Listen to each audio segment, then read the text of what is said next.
you were 13 when you and your family, was it you and your mother that escaped? Yeah. How did you get out?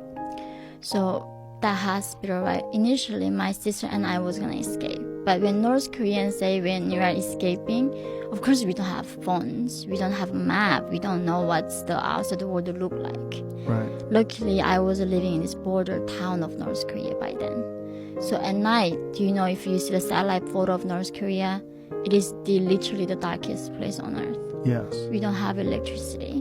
So I was seeing these lights coming from China.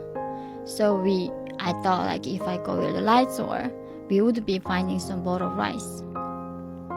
So at 16, my sister left with her friend, and she left me a note while I was in the hospital and got removing my appendix. And then as soon as I got out of the hospital, I found a note.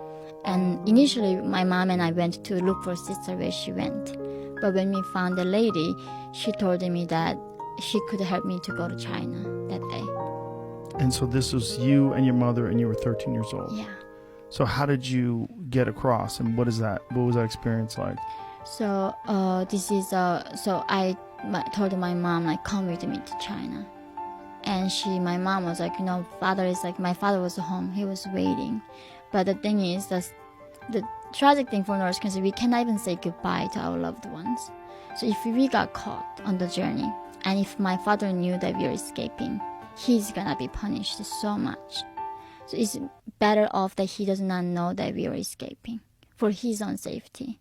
Because they're gonna torture you to the point that you're gonna say anything. Because they do this all subconscious torture, that they make you not sleep. In a single room has no air, much air. If you put there for 40 days alone, you go crazy. You say whatever they ask you.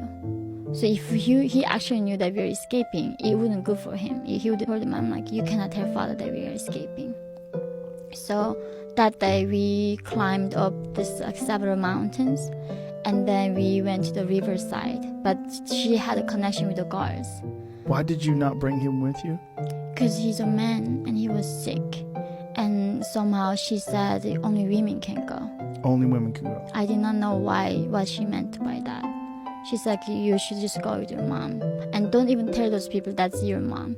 She said you are 18 or something. And my mom was something 30. So she told me that our age was different. So and this would somehow or another help you when you were going across? Yeah. How would that help you? I don't know. All she told me was this is going to be helpful. And well, part of the issue is in China, there's a disproportionate number of men in comparison to women. Yeah. And so they want as many women to come across as that are of legal age, like women that can be married, or right? Is that the idea behind it? It's a smuggling. So you got it right. Because of one-child policy, right, a lot of girls got aborted in China. So they kept the boys. Now, so there's many men that have no chance of ever finding a woman because there are no women. Yeah, over 30 million men in the rural areas cannot find wives. So 30 million. Over 30 million, and its number gonna keep going up right now.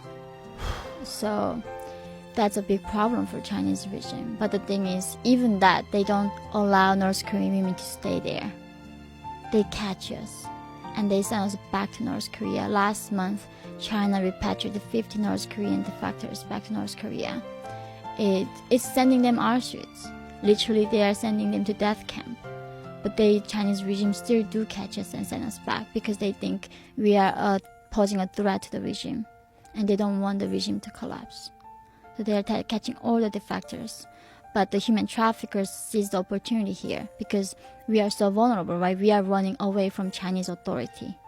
So even they rape us and kill us, the last place that we are going to go is going to police and then report on them.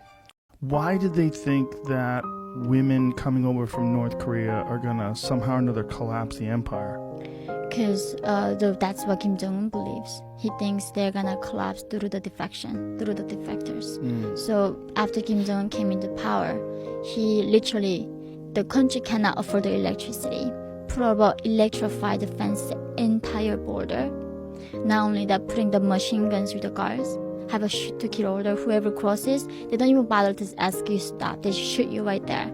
And not only that, he buried the landmines on top of that.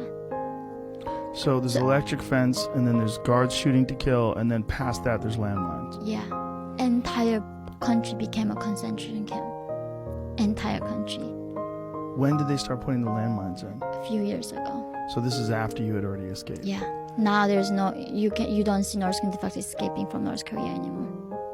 It's impossible to escape at this point.